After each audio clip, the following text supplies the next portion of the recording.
All right, President Trump today signing a new revised executive order on travel and immigration into these United States. The question now becomes, will it pass where the last one failed? The new order, great band, from the Ashes of Joy division, no longer bans people with green cards. It also reduces the number of countries subject to the 90-day ban into the U.S. from 7 to 6. Iraq is now exempt. Now remember, last month the ban caused a lot of confusion at airports, and the 9th District Court ultimately halted it. Now, rather than fight the court and let it wind its way through the system, as the president promised, the White House went the easier route and rewrote it. And today, Attorney General Jeff Sessions said the administration is just trying to keep America safe. The United States has a right to control who enters our country and to keep out those who would do us harm. This executive order seeks to protect the American people. Does this new order address the old one's legal problems, or will we see more protests? Glenn Hall joins me, Wall Street Journal U.S. News editor. So, Glenn, the ultimate question is always, what happens to freedom here? What happens to freedom? Well, it's going to be a question for the courts again. I'm certain of it. Do you think there will be lawsuits? Do you think this will wind its way through the system again?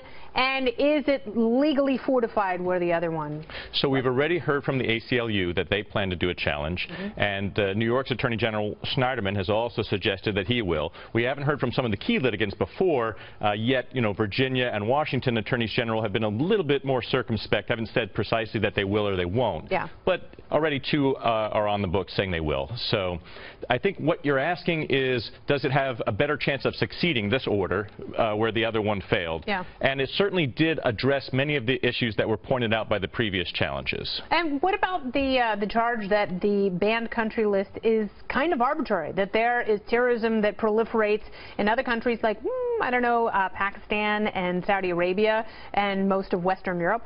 That is one of the challenges for the administration in defending the order. The DHS itself, the Department of Homeland Security, put out its own study that suggested that, you know, country of origin is not necessarily the best indicator of whether someone is likely or unlikely to become a terrorist and so forth. So there is that challenge. That's the key. It's the radicalization process, and I think we have to learn more about that. And I think we're putting an awful lot of trust into our allies, who oftentimes unwittingly harbor terrorists who have either radicalized in their countries or have gone elsewhere and then come back.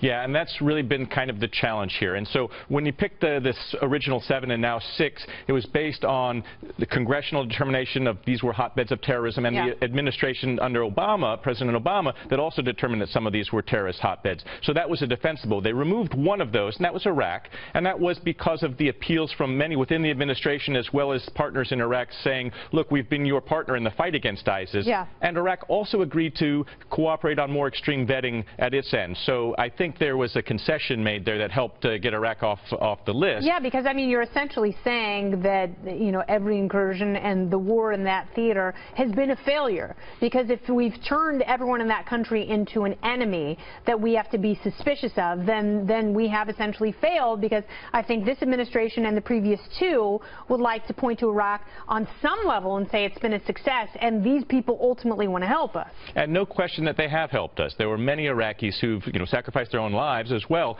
in this effort. So I think, and we made a promise to them, you know, that if you were helping the U.S. military in these efforts, that we would work with you on visa issues. Yeah, and what about the question of asylees and refugees, particularly from Syria? How is that? Yeah, so another concession was made there. Previously, the 120-day ban on refugees coming into the country was only for other countries. Syria was an indefinite ban. Yeah. Now Syria is included in that 120-day period to evaluate the process. So that's another way where you don't see these exclusions that caused trouble for the previous order. Yeah. And similarly, on the issue before, where the previous order said they would give preference to minority religions seeking to come to the United States, which are the Christians in Muslim-majority nations, this time they did not provide that special benefit. So here again, trying to create some distance between the idea that they might have been chosen for religious reasons and focusing more on the threat of terror and national security. All right, we'll see how it plays out. It looks like it will be headed for court, but the challenges may not be as robust. Thanks so much, Glenn Hall.